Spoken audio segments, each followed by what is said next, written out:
माता के नवरात्रे 15 अक्टूबर से नवरात्रे आरंभ हो जाएंगे, जिसको लेकर मंदिर को खूब सजाया गया है। और इस बार माता हाथी की सवारी कर आएगी। अब क्या महत्व है हाथी की सवारी का, इसी के विषय को जानने के लिए हमारे संवाददाता विनोद शर्मा ने पंडित रोहित शर्मा से बातचीत की। आइए जानते हैं उनके क्या विचार थे। या देवी सर्वभूतेषु विद्या रूपेण संस्थिता नमस्तस्ये नमस्तस्ये नमस्तस्ये नमो नमः।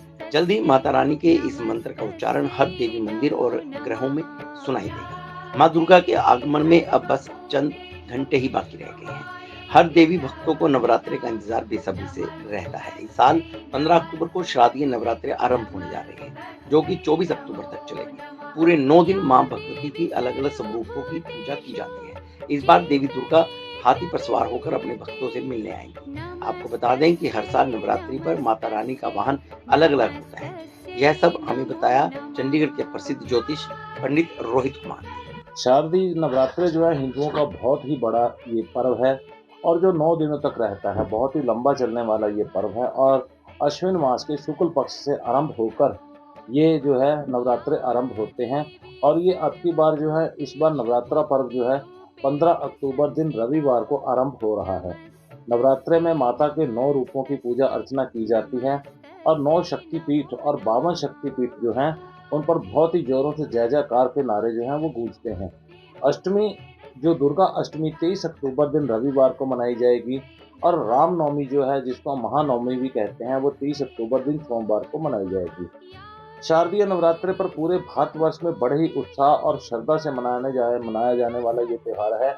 और नवरात्रे के पूजन में घट स्थापना, कलश स्थापना को भी जो है वो विशेष महत्व दिया जाता है, क्योंकि ये माता दुर्गा का आह्वान है। और इस पर घट स्थापना का जो मुहूर्त है वो 15 अक्टूबर 2023 को है और घट स्थापना का मुहूर्त प्रातः 6:30 बजे से लेकर 8:47 तक विशेष रहेगा।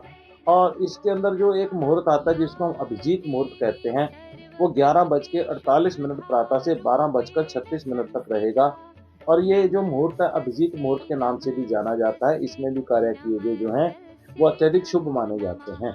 और विशेष रूप से जो घट स्थापना हमारी होती है वो माता का आवाहन, जैसे माता की जो ज्योत होती है वो भी माता का आवाहन ही करके इस ज्योत को प्रचंड किया जाता है।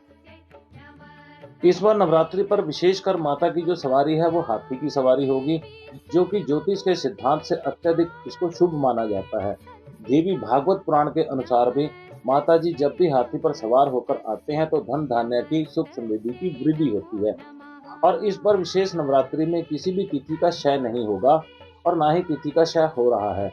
और कहा जाता है विशेष रूप से कि हिमालय के राजा दक्ष की पुत्री उमा नवरात्रि के दौरान 10 दिनों के लिए घर पर आती है और इसी शुभ अवसर पर नवरात्रि जो है वो मनाए जाते हैं।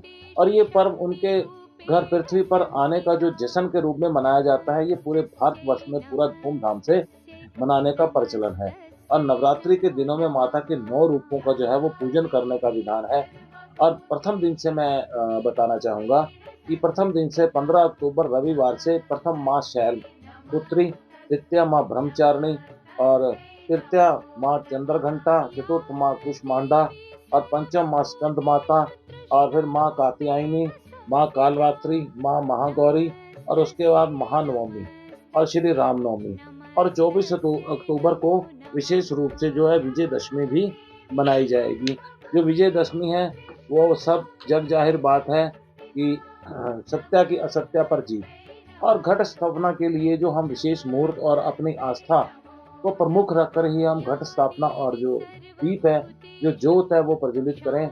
और इसके लिए कुछ सामग्री जो हमारे को विशेष रूप से आवश्यक होती है वो होती है कलश, चाहे वो किसी भी धातु का हो, मिट्टी का तो अति उत्तम, और जौ, मौली, इलायची, लौंग, कपूर, कुमकुम, पान के पत्ते, सुपारी, अक्षत, द्रव्य, अशोक के पत्ते, नारियल, माता की चुनरी, सिंदूर, फल फूल, पुष्पमाला, श्रृंगार पिटारी, लाल वस्त्र, माता की प्रतिमा या चित्र और शेष आपकी श्रद्धा और समर्था अनुसार आप अपनी माता की सेवा जो है वो कर सकते हैं। उन्होंने बताया कि इस दुनिया पर इसका क्या प्रभाव पड़ता है। देवी भागवत पुराण के मुताबिक देवी दुर्गा का हाथी पर आगमन अत्यंत शुभ माना जाता है। हाथी वाहन धन धान्य और सुख समृद्धि का प्रतीक माना जाता है। ऐसे में इस साल माता रानी अपने साथ ढेरों खुशियां लेकर आएंगी। विशेष रूप से ये जो नवरात्रे हैं, नवरात्रे का पर्व दैत्यों के राजा महिषासुर के वध के साथ भी इसको जोड़ा जाता है और बुराई पर अच्छाई की जीत जो है वो नवरात्रि पर विशेष रूप से वो दर्शाई जाती है। अखंड ज्योत माता का आह्वान करके प्रज्वलित की जाती है, जो 9 दिनों तक अखंड रूप से जो है वो जलती रहती है। अगर किसी भी कारण से ज्योत जो है वो शीतल हो जाती है तो किसी भी प्रकार का आप अपने मन के अंदर संयस या संकोच जो है वो बिल्कुल भी मत रखें। आप माता का जयकारा जय घोष कर पुनः उस ज्योत को दोबारा से वो उसको प्रचंड करें। और 9 दिनों तक माता के नवरात्रों के दिनों में विशेष रूप से एक बात का ध्यान रखना अति आवश्यक है। इन दिनों के अंदर तामसिक भोजन का त्याग करना, क्रोध का त्याग करना, झूठ का त्याग करना, इन चीज़ों का त्याग जो है वो अति आवश्यक है। और घर में शांति रखनी अति आवश्यक है। घर की पूरी स्वच्छता जो है नवरात्रों से पूर्व ही सब कर लेते हैं और घर की साफ सफाई करके घर के द्वार पर तोरण लगा के, जो तोरण है आप आम के पत्ते का भी लगा सकते हो, अशोक के पत्ते का भी लगा सकते हो, माता का आह्वान करके। और माता की चौकी जो है वो भी आप करवा सकते हो। माता का गुणगान करें, बहुत जागरण होते हैं। और विशेष रूप से एक बात और आती है कि माता दुर्गा की सप्तशती का पाठ जो है आप नित्य करें और माता दुर्गा सप्तशती का पाठ भी नित्य करें। और बहुत सरल मंत्र ओम दुम दुर्गाए नमः, इस मंत्र की जितनी अधिक से अधिक माला होती है वो अधिक से अधिक माला करें। नवरात्रि और का जो व्रत और उपवास का जो पारण होता है वो पारण भी एक सिद्धांत के अनुसार ही होता है। पारण करने से हमारे को नवरात्रि के संपूर्ण फल जो हैं वो प्राप्त होते हैं। 23 अक्टूबर महानवमी के दिन इस व्रत का जो है वो पारण हमारे को करना चाहिए।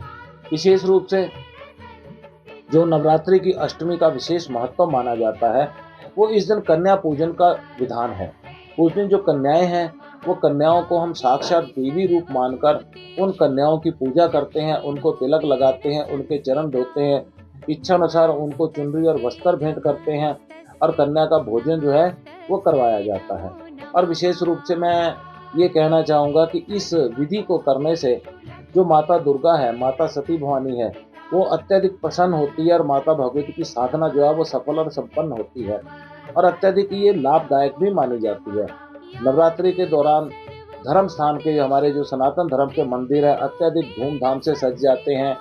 बहुत ही अच्छे वहाँ पे ध्वज जो हैं वो लगाए जाते हैं और मैं आग्रह करूँगा कि सभी देवी भक्तों से वो धर्म स्थान पर मंदिर पर वो ध्वज भी लगाएं और अपने इच्छा अनुसार जो घंटी होती है माता की वो घंटी भी किसी भी मंदिर में स्थापित करें। और मंदिर के निर्माण कार्य के लिए मंदिर की सामग्री का भी दान अत्यधिक लाभदायक रहता है।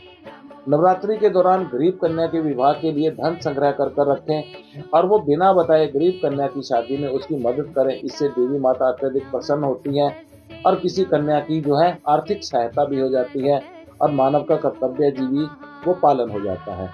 और अनाथालय जो है हमारे अनाथालयों में भी बहुत बच्चे हैं, उनके लिए भी त्यौहार जो है वो उत्सव वाले होते हैं।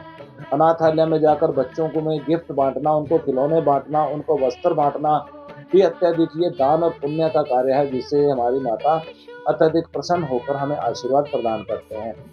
वृद्ध आश्रम में माता समान जो महिलाएं हैं उनके चरण स्पर्श करके नवरात्रों के दौरान उनकी जरूरत पूर्ति की हमारे को जो औषधि है या वस्त्र है वो भी भेंट हमारे को उनको करके उनके आशीर्वाद जो है हमें जो लेना चाहिए।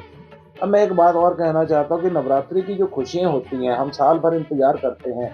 हमारे नवरात्रे जो होते हैं वो 4 प्रकार के होते हैं, 2 प्रकाट्य होते हैं और 2 गुप्त नवरात्रे होते हैं। और ये जो शारदीय नवरात्रे होते हैं इसमें रामनवमी पड़ती है, इसमें विजयदशमी आती है, इसलिए इनका महत्व जो है ये बहुत ज़्यादा बढ़ जाता है। और नवरात्रों के दौरान रामायण का पाठ करना, दुर्गा सप्तशती जी का पाठ करना भी अत्यधिक लाभदायक रहता है।